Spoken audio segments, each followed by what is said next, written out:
여호와께서 안녕하시면 하는 제목으로 은혜를 받고자 합니다.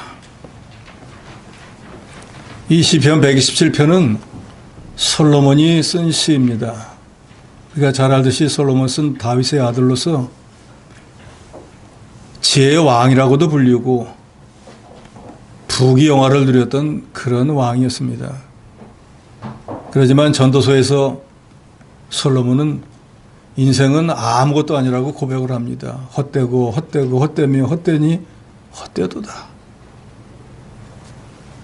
이 사람은 세상에 어떤 왕보다도 부유한 삶을 살았는데 스스로 그 인생의 결과를 말하기를 헛되다라고 그랬습니다. 그러면서 여기 시편 127편을 통해서 하나님이 아니하시면, 하나님의 도움이 없으면 인간은 아무것도 할 수 없는 그런 존재다라는 것을 다시금 여기 고백하고 있습니다. 본문은 우리에게 두 가지를 교훈합니다. 첫째는 인생은 아무것도 하지 못한다는 것입니다. 우리 인간은 스스로 만물의 영장이니 운명을 개척하느니 불가능은 없다느니 하는 말을 하지만 실제로 우리 인간처럼 미약한 존재도 없습니다. 욥기 4장 19절에 보면 하물며 흙집에 살며 티끌로 털을 삼고 하루살이 앞에서라도 무너질 자이겠느냐 그랬습니다. 이 말은 인간은 흙처럼 연약해서 부서지기 쉬운 육체를 쓰고 산다. 그렇지 않습니까? 젊었을 때는 좀 건강하지 모르지만 나이 들고 나면 관절도 아프고 귀도 안 들리고 눈도 안 보이고 그렇게 연약할 수가 없잖아요. 티끌로 털을 삼고 사는 것처럼 우리 인간이 의지하는, 자랑하는 물질이냐 명예, 그런 모든 것들도 영원하지 못하고 허무하고 순식간에 사라져버립니다. 뿐만 아니라 하루살이처럼 미약한 존재에게도 무너지는 지극히 연약한 존재예요. 나이 조금 들어가지고 감기 하나 들어도 그거 못 이기고 세상 떠나는 사람들도 수두룩합니다. 그러니까 하루살이 앞에서도 무너질 자가 저나 여러분 같은 인생이라는 것입니다. 또 인간의 육체는 풀과 같기도 하고 누리는 영광들은 그 꽃에, 풀의 꽃처럼 있다가 순식간에 사라져버리기도 합니다. 잠깐 이 세상에 머물다 지나가는 나그네와 같은 것이 바로 저와 여러분의 인생인 것입니다. 더더욱이 하나님이 어느 날 갑자기 우리를 불러가시면 남녀노소를 불문하고 누구도 1분 1초도 지체하지 못한. 그래서 시편 146편 4절에 보면 그의 호흡이 끊어지면 흙으로 돌아가서 그날에 그의 생각이 소멸하리로다 그랬습니다. 더더욱이 우리 인간은 내일 무슨 일이 일어날지 누구도 모릅니다. 내일은커녕이요, 오늘 이 시간 이후에 어떤 일이 일어날지도 모릅니다. 그래서 잠언 27장 1절에 너는 내일 일을 자랑하지 말라. 하루 동안에 무슨 일이 일어날는지 내가 알 수 없음이니라. 그러지 않습니까? 오늘 무슨 일이 일어날지는 대비를 하겠지만 오늘조차도 무슨 일이 일어날지 누구도 모릅니다. 내일 일은 더더욱 모르는 일이고요. 우리 미약한 인생은 앞날을 예측할 수가 없습니다. 하루 동안에도 무슨 일이 일어날지, 어떤 일이 생길지 도저히 알지 못합니다. 그래서 오늘 밤에라도 내가 세상을 떠날지 안 떠날지 장담할 수 있는 사람은 누구도 없습니다. 유명한 소설가 톨스토이가 여행을 하는 중에 어떤 주막에 들어갔습니다. 근데 그 주막에 딸이 몸이 아팠는데 톨스토이가 빨간 가방을 메고 온 걸 보고 그걸 자기에게 달라고 막 졸라댔습니다. 그래서 톨스토이가 지금은 여행을 가야 되기 때문에 줄 수 없으니까 내가 여행을 마치고 나면 와서 내게 줄게 약속을 하고 갔습니다. 여행을 마치고 나서 톨스토이가 약속한 대로 그 빨간 가방을 아이에게 주려고 다시 그 주막에 갔는데 아이는 죽고 없었습니다. 그래서 톨스토이는 그 아이의 무덤에 찾아가서 이런 글을 새겨놓았다 그럽니다. 사랑을 미루지 마라. 꿈도 미루지 마라. 여행도 미루지 마라. 하고 싶은 일을 미루지 말라. 오늘 할 일을 내일로 미루지 말라. 시간은 용서하지 않는다. 예레미야서 18장 6절에 보면 이스라엘 족속아 이 토기장이가 하는 것 같이 내가 능히 너에게 행하지 못하겠느냐. 이스라엘 족속아 진흙이 토기장이의 손에 있음 같이 너희가 내 손에 있느니라. 저와 여러분이 하나님의 손 안에 있다 그 말입니다. 그 말은 뭐예요? 우리가 날고 기고 뛴다고 할지라도 하나님의 예정과 섭리에서 벗어날 수 없다는 거예요. 그러니까 무슨 운명을 개척을 한다, 뭐 불가능이 없다고 하는 사람은 하나님이 어떤 분인지조차를 모르는 사람들이에요. 토기장이가 자기 생각대로 자기 원하는 대로 원하는 그릇을 만드는 것처럼 하나님은 저와 여러분을 그렇게 만들어서 세상에 내보내셨습니다. 우리가 이렇게 만들어주고 싶어서 이런 상태로 되고 싶어서 된 게 아니라 그 말이에요. 내가 미국에 태어나고 싶은데 왜 한국에 태어났는가? 하나님이 그렇게 하셨기 때문인 거예요. 왜 나는 부잣집에 태어나지 못했을까? 하나님이 하신 거예요. 그러므로 세상의 모든 인생들은 하나님의 손 안에 있습니다. 이 하나님은 절대적인 주권을 가지고 그 인생들의 생사화복과 흥망성쇠, 부귀영화를 주장하시는 분이고 원하는 대로 또 그 인생들에게 주기도 하고 빼앗기도 하는 분이 바로 하나님이십니다. 가난한 자를 높이기도 하고 또 부자를 낮추기도 하고 왕을 세우기도 하고 왕을 또 왕 위에서 떨어지게 하는 것도 하나님이십니다. 오늘 본문 2절에도 이런 말씀이 있습니다. 너희가 일찍 일어나고 늦게 누우며 수고의 떡을 먹음이 헛되도다. 여기서 말하는 수고는 뭘 얻기 위해서 고통스러운 노동을 하는 걸 말합니다. 그러니까 무언가를 자기가 목적한 걸 얻기 위해서 열심으로 힘들여 수고를 했는데 그 수고만큼 자기가 원하는 것을 얻을 수 없더라는 거예요. 재물을 모으고 명예를 모으고 자기를 높이려고 아침부터 저녁 늦게까지 열심으로 자기 생각한 대로 자기 수단 방법을 강구해서 일했지만 수고의 떡을 먹음이 헛되도다 그 말이에요. 원하는 대로 되지 않더라 그 말입니다. 저도 여러분들 인생을 살아봤지 않습니까? 내 마음대로 되는 게 있던가요? 내 몸에는 내 자식도 내 말 안 들어요. 남의 자식은 뭐 더 말할 것도 없죠. 그래서 예레미야서 10장 23절에 여호와여 내가 알거니와 인생의 길이 자기에게 있지 아니하니 걸음을 지도함이 걷는 자에게 있지 아니하나이다. 우리는 내가 원하는 대로 내 뜻대로 내가 그 목적을 향해서 내 발이 옮겨지기 때문에 간다라고 생각하지만 사실은 하나님께서 이미 예정해 놓은 길을 우리가 걸어가고 있는 것뿐이에요. 그러니까 저도 여러분도 착각하지 말아야 됩니다. 내가 한다, 내가라는 것이 존재하지 않는 거예요. 왜요? 이미 큰 맥락에서 보면 우리 하나님의 손 안에 있어요.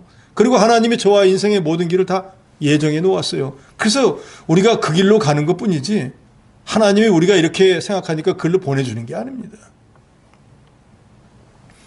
그래서 전도서 7장 13절에 이런 말씀이 있잖아요. 하나님께서 행하시는 일을 보라. 하나님께서 굳게 하신 것을 누가 능히 곧게 하겠느냐. 하나님이 길을 굳게 해놓으면 인간은 절대로 펴지 못합니다. 우리 인생에 고난과 시험을 주시면은 무슨 인간이 운명을 개척한다? 100년 1000년을 해보세요. 할 수 없습니다. 하나님의 주권적인 역사는 인간이 어떤 방법으로도 변경하지 못합니다. 하나님의 예정과 섭리는 인간의 힘으로 변경할 수 없는 것이고 그래서 하나님이 해주시지 않으면 우리 인간은 할 수 없다는 이런 우리 인간이 하나님 앞에서는 너무나 무력하고 무능하고 무지한 존재라는 걸 여러분 믿으시기 바랍니다. 그래서 우리 주 예수 그리스도께서도 말씀하시잖아요. 너희가 나를 따라오려면 너희가 정말로 이 하나님의 제자가 되고 싶으면 하나님이 원하는 그릇이 되고 싶으면 제일 먼저 너희는 뭘 해야 되는가?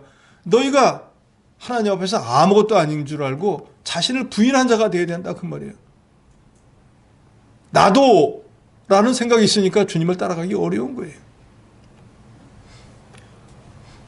어린 아이들은 스폰지 같아가지고 부모나 선생님이 뭘 말하면 그걸 그대로 받아들이잖아요.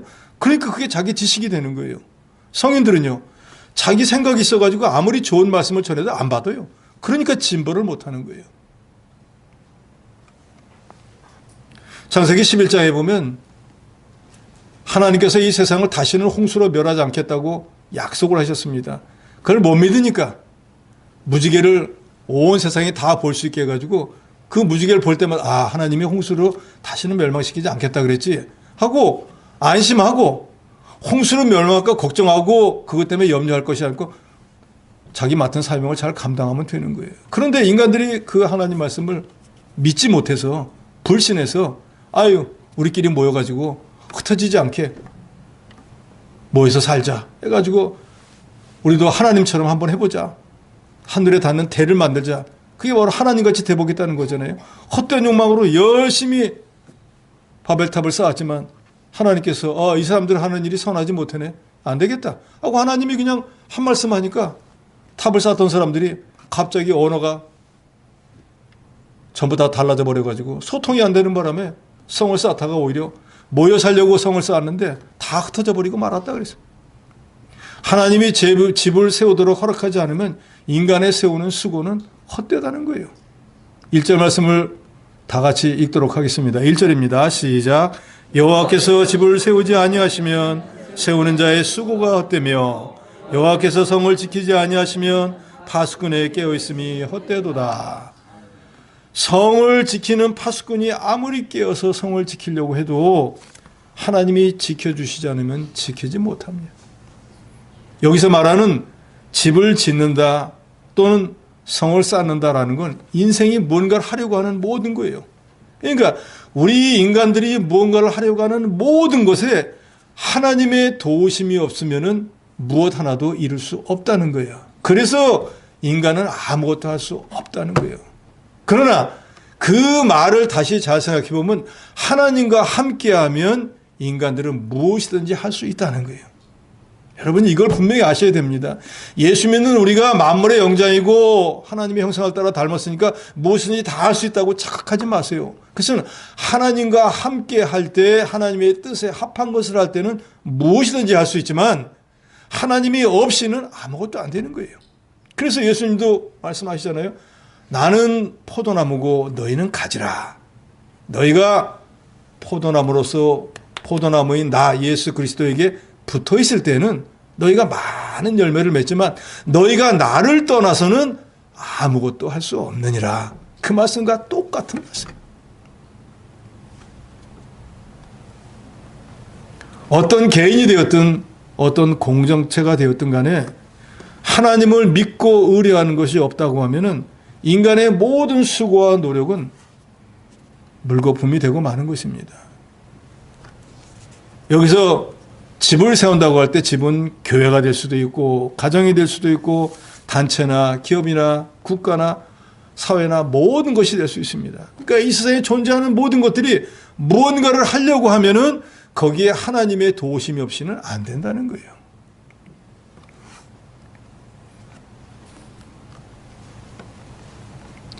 사람이 아무리 집을 세우고 성을 지키려고 아침 일찍 일어나서 밤늦게까지 자기의 가진 모든 방법과 수단을 강구해서 한다고 할지라도 하나님의 도우심이 없이는 아무것도 이룰 수가 없습니다. 하나님의 도우심이 인간의 노력에 있으셔야 된다는 말이에요. 1912년에 진수한 타이타닉이라고 하는 배는 그 당시에 46,328톤으로 세계에서 제일 크고 최신 최고의 장비를 갖춘 화여객선이었습니다. 그래서 사람들은 이렇게 말하는 거예요. 하나님이라도 이 배는 침몰 못 시켜. 그러면서 이게 인간 기술의 승리야 하면서 그 거대한 타이타닉호에 처음 배를 짓고 나서 이제 처음으로 출항하는 날에 2,208명의 여객과 승무원을 싣고 출항을 했는데 북대서양에서 거대한 빙산하고 충돌을 해가지고 3시간 만에 그 배에 탔던 사람들 1,513명이 죽고 771명만 구조가 되었습니다. 사람이 성을 지키는 일도 하나님의 도우심이 없으면 결코 성공하지 못하고 도둑이 들려고 하면 짖던 개도 멈춘다라는 말이 있지 않습니까? 아무리 배가 크고 최신 최고의 장비를 갖추었다고 할지라도 하나님의 도우심이 없으면 하나님도 이 배를 침몰 못 시킨다고 했는데 3시간에 침몰돼 버리고 말았어요. 하나님이 지켜주셔야 지킬 수 있다는 것을 증빙하고 있습니다. 사무엘상 17장에 보면은 이스라엘이 블레셋과 전쟁을 합니다. 그런데 블레셋의 장수는 키가 2m가 넘는 어마어마한 골리앗이라고 하는 장수가 나왔네. 이스라엘의 어떤 사람도 그 골리앗과 싸워서 이길 사람이 없었습니다. 골리앗이 하나님의 군대를 막 모욕합니다. 1대1로 싸우자. 자, 나는 우리나라를 대표해서 나가 싸울 테니까 너희 중에 한 사람 나와라. 나하고 싸워서 이기면 그 나라를 통째로 바치자. 하는데 이스라엘에서는 아무도 안 나왔습니다. 며칠 동안을 그렇게 대전하면서 하나님의 군대를 모욕하고 싸우자고 하는데 골리앗과 입으로 싸운 사람도 한 사람도 없었습니다. 겁이 나가지고.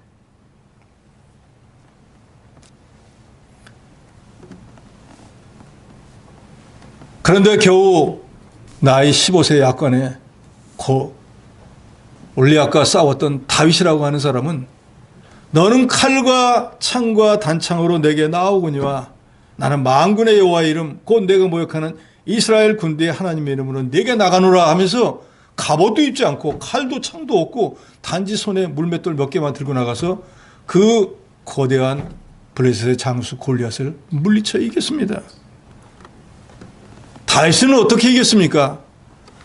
다윗이 스스로 말합니다. 오늘 하나님이 너를 내 손에 붙이시리라. 그 말은 하나님이 나를 도와서 너를 이기게 해주실 것을 믿는다는 말입니다. 전쟁의 승패는 무기나 병사가 많아서 이기는 것이 아니라 하나님이 누구와 함께 하느냐에 달려있는 거예요. 그래서 다윗은 평생에 자기 신조가 뭡니까? 하나님은 내 편이시라. 내게 두려움이 없나니 사람이 내게 어찌할까.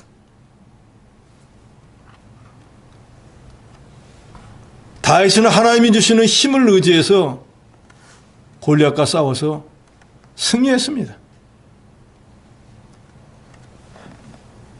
전쟁도 하나님의 섭리 안에서 이루어지고 하나님의 뜻대로 승패가 정해집니다. 하나님은 하나님을 의지하는 자를 구원하시고 멸시하는 자는 멸망시키십니다. 우리 인간이 아무것도 할 수 없는 미약한 존재이지만 하루살이에게도 눌려 죽는 그런 존재지만 하나님을 의지하면은 15세 약간의 다윗 같은 사람도 이스라엘 온 사람들이 두려워하는 골리앗을 물리쳐 이길 수 있다는 거예요. 우리 힘으로는 할 수 없지만 하나님만 의지하면은 만능의 힘을 힘입어서 이길 수 있다는 거예요. 불가능이 가능하게 된다는 것입니다. 느헤미야 6장 15절로 16절에 보면 성벽 역사가 52일 만인 엘루롤 25일에 끝남에 우리의 모든 대적과 주위에 있는 이방 족속들이 이를 듣고 다 두려워하여 크게 낙담하였으니 그들이 우리 하나님께서 이 역사를 이루신 것을 알미니라 그랬습니다. 우리가 잘 알듯이 느헤미야가 총독이 되어가지고 바벨론에서 돌아와서 다 무너진 예루살렘 성을 다시 중건 다시 쌓으려고 하니까 그 주변에 도비야 산발라 이런 사람들이 너희가 뭐 역적질 하려는 거야? 왜 갑자기 성을 쌓는 거야? 그리고 너희들 쌓아봤자 그건 여가 올라 다 무너지는 거야. 안 돼. 하지 말라고 하면서 방해하기 시작합니다. 편지를 보내가지고 바벨론 왕에게 이 사람들이 지금 역적질 하니까 중단시켜야 됩니다. 제사장을 돈으로 매수해가지고 느헤미야를 막 협박합니다. 사람들이 너 죽이려고 하는데 그 성 쌓는 일 하지 말고 들어와서 나고 여기서 그냥 피해 있어 하면서 이런 저런 방법으로 막 느헤미야가 성을 쌓는 것을 방해를 합니다. 그렇지만 느헤미야는 그거에 굴하지 않고 끝까지 하나님을 의지하고 성을 쌓아서 52일 만에 마침내 예루살렘 성벽을 중건했습니다. 그리고 느헤미야는 말합니다. 이 성을 쌓을 수 있던 건, 이 성을 완성한 것은, 이 역사를 이루신 것은 하나님이 하신 것이다. 즉 우리가 하나님을 의지했더니 하나님이 쌓을 수 있도록 대적을 막아주시고 우리의 수고가 헛되지 않도록 해주었다는 거예요. 하나님이 없이 아침 일찍부터 저녁 늦게까지 아무래도 수고해 먹을 떡는 것이 헛되지만 하나님을 의지하고 하면은 하나님께서 이루어 주신다는 것을 분명히 우리에게 증거하고 있습니다. 세우고 지키는 모든 일에 하나님의 도우심이 있어야 합니다. 사람이 아무리 많은 수고와 고생을 하면서 집을 세우고 성을 지키려고 해도 하나님의 도움이 없으면 헛것이라는 것을 여러분 분명히 명심하시고, 우리 인생의 날에 하나님을 의지하고 인생은 아무것도 하지 못한다는 걸 기억하시기 바랍니다. 둘째로 인생의 복도 하나님이 주장하신다는 것입니다. 2절 하반절에 보면 여호와께서 그의 사랑하시는 자에게는 잠을 주시는도다 라고 말씀했고, 3절에도 보라 자식들은 여호와의 기업이요 태의 열매는 그의 상급이로다 그랬습니다. 두 가지를 말씀하고 있어요. 잠자는 것과 자식의 문제를 얘기하고 있습니다. 세상 쉬운 일이 잠자는 거잖아요. 그럼 남이 와서 괜히 쓰잘데없는 간섭하고 그러면 가 잠이나 자 그러잖아요. 그러니까 세상 쉬운 일이 잠인 것 같은데 실제로 오늘날에는 잠자는 일만큼 힘든 일이 없어요. 그러잖아요. 불면증에 시달리는 사람들이 얼마나 많습니까? 약을 먹어야만 간신히 잠들 수 있는 분들도 있어요. 그러니까 잠 잘 자는 것도 하나님의 특별한 은혜예요. 아무나 안 됩니다. 우리가 아무것도 아니고 누구나 다 할 수 있다고 생각하는 것이 누구나 다 되는 게 아니라 하나님의 특별한 사랑이에요. 그래서 하나님은 분명히 말씀하잖아요. 여호와께서 그의 사랑하시는 자에게 뭘 주시는도다? 잠을 주시는도다. 아, 나는 요새 잠이 안 오는 거 보니까 하나님이 나를 버렸나? 그런 뜻은 아니에요.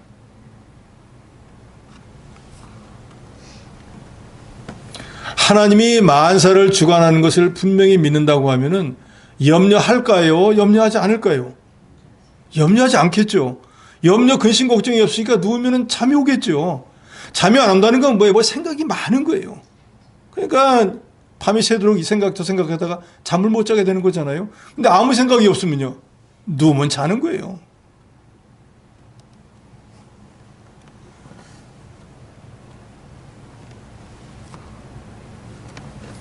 오늘 어떤 일을 다 완수하지 못했다고 할지라도 내 능력이 여기까지니까 내일은 나머지 해야지 하고 마음 먹으면 편안하게 잘 수 있는데, 이걸 오늘 못해가지고 내일 이제 하면 또 이거 겹쳐서 일이 2배가 되고 뭐 복잡하게 생각을 하기 시작하면 잠 못 잡니다. 여기까지 주신 것만도, 여기까지 한 것만도 하나님의 은혜입니다. 내일 일은 내일 하겠습니다 하고 평안하니 누우면 잠 잘 수 있습니다. 그래서 전도서 5장 12절에 보면 노동자는 먹는 것이 많든지 적든지 잠을 달게 자거니와 부자는 배부름으로 자지 못하느니라 그랬어요. 두 사람이 있어요. 한 사람은 노동자고 한 사람은 부자인데, 노동자는 말 그대로 하루 종일 떼 앞에서 노동하는 사람이잖아요. 근데 그 사람은 먹는 게 많든지 적든지 일한 게 많으니까 먹고 나면은 쓰러져서 자는 거예요. 근데 부자는 배부름으로 자지 못한다 그랬어요. 노동자가 먹지 못하는 것만 골라서 먹는데 배가 불러 잠을 못 자는 거예요. 모든 걸 적당하게 해야 되는데 그렇지 못하니까요.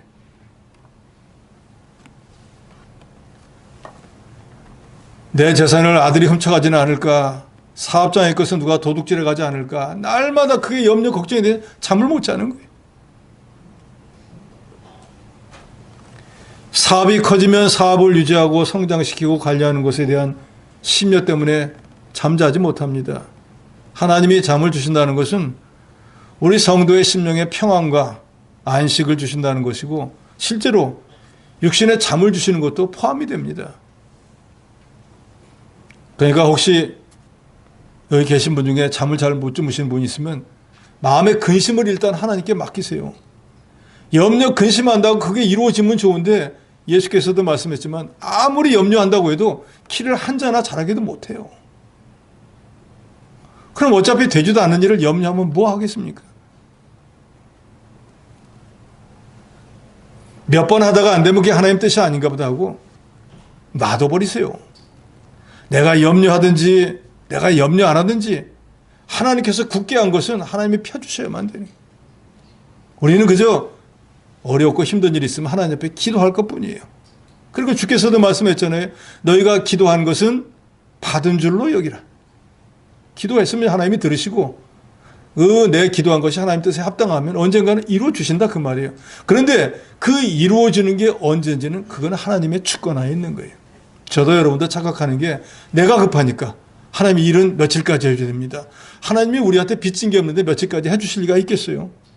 정말로 하나님 보시기에 그 일을 그때까지 해주셔야만 되면 들어주겠죠. 그러지만 우리 믿음의 여러 분량을 생각해가지고 우리가 주일학교 때처럼 기도했다고 해서 하나님이 들어주지 않습니다. 우리는 하나님께 기도했는데 안 들어준다고 며칠 지나지도 않았는데 하나님의 능력이 없다고 원망 불평하고 하나님을 떠나는 경우가 다반사잖아요. 제가 부모이지만 자녀가 내게 와서 뭘 해달라고 할지라도 그거를 주려고 하면 준비도 해야 되고 정말 줘야 될까 말아야 될까 생각도 해봐야 되고 하면은 그런 여러 가지가 있고 난 뒤에 그 자녀가 원하는 걸 주는 거지 얘기 듣자마자 그 자리에서 주는 부모가 몇 명이나 되겠습니까? 하나님도 똑같은 거예요. 또 예를 들어서 외아들처럼 딱 아들이 하나밖에 없어가지고 아버지 이거 해주세요 하면은 뭐 거들떠 볼 게 없지만 우리 하나님 아버지는 자식들이 얼마나 많습니까? 이 지구상에 자식들이 얼마나 많냐고요. 그것들이 날마다 달라는데 듣자마자 이 자식 건 들어주고 저 자식 거는 몇 년 있다 그럴 수는 없잖아요. 하나님도 분명히 따져볼 거 아니에요. 예를 들어서 이 지구상에 있는 사람들이 하루 동안에 주님 앞에 뭔가를 기도했다. 그럴 때 어느 사람의 기도를 제일 먼저 들어줘야 될까? 어느 사람이 제일 위급한가? 어느 사람 걸 꼭 들어줘야 될까? 우선순위가 있을 거 아니에요. 그런데 내게 안 받들어졌다고 했고 주님의 능력이 없다. 그건 아니죠. 우리가 이걸 착각하지 말아야 됩니다. 기도는 내가 하지만 그 기도에 대한 응답은 누가 하신다고요? 하나님이 하시는 거예요. 하나님 마음이에요. 오늘 줄 수도 있고 내일 줄 수도 있고 내년에 줄 수도 있는 거예요. 주시는 거는 분명히 주셔요. 주님이 말씀했잖아요. 기도한 것은 받은 줄로 여기라 그랬잖아요. 주시긴 주셔요. 그 때가 언젠지를 모르는 거예요. 그러니까 얻고 싶으면 어떻게 될까요? 과부처럼 기도를 해야 돼요. 날마다 하나님 앞에 와서 징징징징 해야 된다 그 말이에요. 그럴 때 이 불의한 재판관이 어떻게 생각했죠? 내가 만약에 이 과부의 소원을 안 들어줬다가는 날마다 와서 나를 괴롭게 해서 내가 말라 죽게 들어줘야겠구나 하고 들어준 것처럼 정말로 원하시면 그렇게 기도하시라는 거예요. 사도행전 12장 6절에 보면 헤롯이 잡아내려고 하는 그 전날 밤에 베드로가 두 군사 틈에서 두 쇠사슬에 매어 누워 자는데 파수꾼들이 문 밖에서 옥을 지켰다 그랬습니다.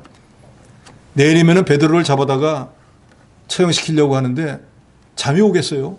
내일이면 죽는데 오늘 밤이 끝인데. 그런데 베드로는 손발이 다 묶여 있는데도 편안하게 잠을 잤다는 거예요. 잠 못 자는 사람도 누구예요? 같이 묶여 있는 간수들이에요.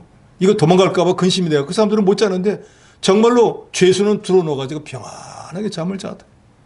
어떻게 베드로가 평안히 잠을 잘 수 있었을까요? 베드로에게는 믿음이 있었거든요. 내 인생의 모든 것은 누가 주장한다? 하나님이 주장하시니까 내일 내가 죽을지 살지도 하나님의 손에 있는데 내가 이 밤에 염려한다고 살고 걱정한다고 수명이 연장되는 것도 아니고 죽든지 살든지 모든 건 하나님의 손에 있으니까 나는 오늘 자야겠다. 마음을 먹으니까 하나님이 사랑하시는 자에게 잠을 주셔서 베드로가 평안한 잠을 잘 수 있었다는 것이.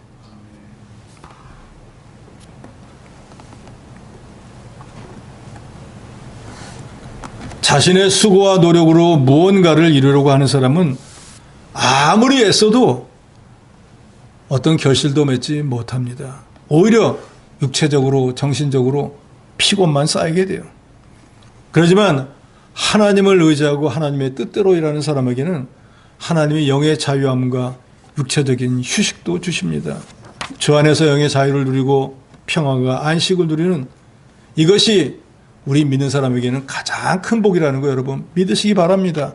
오늘 우리에게 이 주일은 얼마나 행복한 날입니까? 우리 영혼이 쉬고 우리 육신도 쉬고 모든 것이 쉼을 얻는 날이잖아요. 인생이라는 것이 쉬기가 어렵지 않습니까? 안식이라는 말은 그 말 자체가 안식 후 하고 쉼을 쉬는 게 안식이잖아요. 정말로 안식을 누리는 자라야 잠을 잘 수 있는 것이. 그래서 하나님은 사랑하는 자에게 잠을 주신다는 것입니다. 솔로몬은 자기 왕궁을 짓고 포도원을 만들고 남보다 더 많은 과목을 과수원에 심고 남녀 종들도 다른 사람보다 더 많이 두고 각종 보배를 쌓아놓고 1000명이 넘는 처첩을 거느리고 모든 향락을 누리고 살았지만 그 사람의 인생의 모든 것들을 결산하는 단어는 딱 한마디입니다. 헛되다. 그 많은 1000명의 아내 때문에 그 1000명의 아내들이 가지고 온 모든 신들을 다 섬기게 만들므로 자기 후대에는 나라가 갈라지는 비극이 일어났습니다. 차라리 한 아내만 있었다고 하면 나라가 그대로 유지가 될 건데 아내 1000명 둔 거 좋아했더니 나라가 갈라져 버리고 말았어요. 하나님은 당신을 사랑하는 자에게 단장과 평안과 안식을 주십니다. 저는 주일 새벽에 2시 반이면 예배당에 나와서 지금부터 계속해서 주일을 하고 오후에 창녀 예배까지 다 마치고 집에 가면은 거의 4시나 되면은 5시나 되면은 그때 밥 한 그릇 먹으면은 먹자마자 그대로 갑니다. 더 생각할 여유도 없고 눈이 감아져서 앉아있지도 못해요. 그러니까 분명히 하나님이 사랑하시는 증거잖아요. 그렇게 했는데도 하루 종일 했는데도 잠이 안 오고 눈알이 왔다 갔다 하고 머릿속에 복잡하면 이게 살겠어요. 그래서 주일날은 대시 후에는 세상이 어떻게 돌아가는지 몰라요. 그래서 어떨 때는 자다가 일어났고 아침인 줄 알고 일어보면 10시. 그럴 때가 막 허다합니다. 그것도 오늘 말씀을 통해서 보면 큰 복이잖아요. 나는 늙어서 왜 이렇게 잠이 많아 하는 분은 정말 하나님이 엄청나게 사랑하시는 줄로 믿으시기 바랍니다. 3절에 보니까 보라 자식들은 여호와의 기업이요 태열매는 그의 상급이로다 그랬습니다. 현대인의 성경은 이렇게 번역을 했습니다. 자녀는 여호와께서 주신 선물이며 상급으로 주신 그의 축복이다. 지금 시대는 좀 그렇지 않지만 과거 시대 때는 세상에 나오면은 당연히 시집 장가 가고 자식 낳고 그렇게 살다 죽는 게 그게 보통이었어요. 그러잖아요. 누구나 다 그냥 뭐 결혼하면 자식 낳는 줄 알지만 지금 시대에는 너무나 스트레스가 많은 시대가 돼가지고 결혼을 했더라도 자식을 낳지 못하는 사람들이 엄청나게 많습니다. 과거 구약 시대를 봐도 자식은 하나님이 주시는 상급이에요. 아무나 자식 낳지 못합니다. 더더욱이 부모의 신앙을 본받아서 경건한 신앙생활을 하는 자녀는 그 부모에게 마치 화살과 같은 존재라고 오늘 본문은 말합니다. 왜냐? 4절에 보니까 젊은 자의 자식은 장사의 수중에 화살 같으니 이것이 그의 화살통에 가득한 자는 복되도다. 그들이 성문에서 그들의 원수와 담판할 때 수치를 당하지 아니할 것이기 때문에. 이건 뭔가 부모가 자식을 믿음으로 잘 키워놨더니 늘 그 자녀가 부모의 은혜에 감사하는 거예요. 그런데 어느 날 보니까 자기 아버지가 성문에서 대적한테 막 수모를 당하고 있는 거예요. 이게 무슨 일이야? 너희가 뭔데 우리 아버지를 이렇게 하고 나서 자기 아버지의 여러 가지 수모를 당하는 것을 그 아들이 다 해결해 줘버리더라는 거예요. 믿음으로 키운 경건한 자녀가 그렇다 그 말이에요. 아버지가 재산이나 물려주고 돈이나 주면은 아버지 하다가 안 주면은 행 하고 아버지가 고난 당하면 자기가 나한테 그렇게 했으니까 그렇지. 그런 자녀가 아니라 믿음으로 키운 경건한 자녀는 늘 그것이 하나님의 은혜인 줄 알고 그 부모를 하나님같이 여기고 계명에 나온 것처럼 그 부모를 늘 잘 섬기는 사람이 될 것이라 그 말이에요. 그러니까 그런 자녀가 많으니까 화살통에 화살이 많은 것처럼 마음이 든든하다. 네, 이런 자녀를 주시는 것도 하나님의 복이다 그 말이에요. 자녀는 누구나 다 낳죠. 이 말은 좀 어폐가 있죠. 결혼한다고 자식을 무조건 주는 건 아니에요. 하나님의 은혜로 주는데 그 자녀가 또 하나님을 믿는 경건한 자녀로 성장하는 것 또한 하나님의 은혜예요. 그러니까 이 시대에는 우리가 누구나 다 할 수 있고 누구나 다 받는 것처럼 여기지는 그것이 누구나 다 받는 게 아니고 하나님이 사랑하시는 자에게 하나님이 주시는 거예요.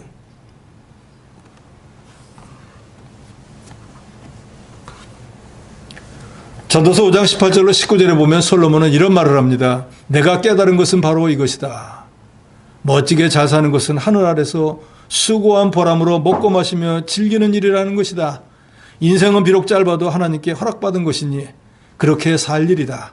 이것이 인생이 누릴 몫이다. 먹고 살 돈과 재산을 하나님께 몫으로 받은 사람으로 누구나 그것을 하나님의 선물로 알아 수고한 보람으로 즐길 일이다. 하나님께서는 사람들이 행복하게 살기만 바라시니 인생을 너무 심각하게 생각하지 말라. 공동번역이에요. 그러니까 솔로몬은 무슨 얘기를 하는 거예요? 우리가 가지고 누리고 사는 모든 것들이 내가 잘나서 내 능력으로 된 것이 아니고 하나님이 주셔서 그걸 누리게 하는 것도 하나님의 은혜라는 거예요. 하나님의 복이라는 거예요. 그러니까 저와 여러분도 이렇게 신앙생활 하는 것도 우리가 육신이나 모든 것들에 풍족한 삶을 사는 모든 것도 하나님의 은혜로 된 것으로 여기시고 감사하는 자가 되셔야 됩니다. 아무리 많은 걸 주어도 누리지 못하면 그거 모으느라고 수고만 하지 아무 유익이 없잖아요. 우리가 수전노라고 하는 말을 하잖아요. 수전노가 뭐예요?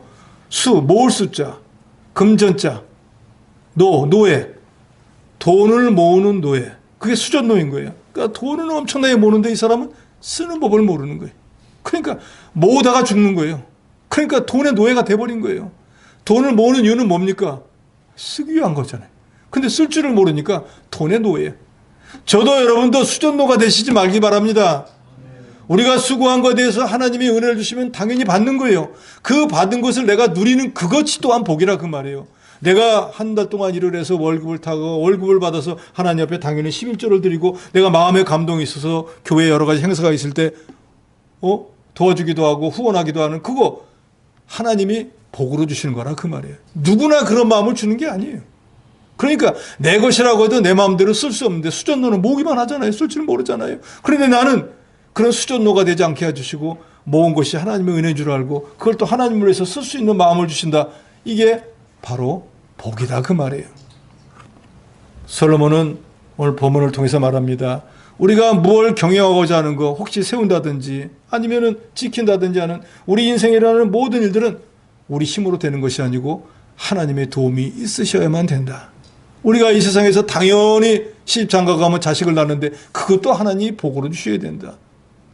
더더욱이 이 세상에서 아무것도 아니고 할 일 없을 때 잠이나 자라고 해도 그 잠자는 것조차도 하나님이 사랑하는 자에게 주신다. 그러니까 하나님은 당신의 마음에 흡족하게 하는 사람들, 말씀을 순종하는 사람들, 정직히 행하는 사람들에게는 당신이 가지고 있는 모든 좋은 것을 아끼지 않고 주신다고 했으니까 우리가 이 인생에 우리가 누릴 수 있는 모든 것들이 우리 힘으로 되어지는 것이 아니고 하나님이 그 사랑하는 자에게 주시는 줄로 알고 우리 인간은 아무것도 할 수 없지만 하나님을 의지하면 불가능이 가능하고 우리가 누리고 사는 모든 것들 또한 하나님의 은혜와 복으로 주신 줄 알고 우리가 더욱더 하나님을 의지하고 하나님 말씀을 순종하는 자가 되어서 우리는 약하지만 우리는 연약하지만 하나님을 의지해서 늘 믿음으로 승리하시고 누구에게나 주시는 복이 아니라 사랑하는 신자에게만 주시는 복을 여러분들이 누려서 올 한 해 동안 하나님 은혜에 늘 감사하는 여러분이 되시기를 주의 이름으로 축원합니다.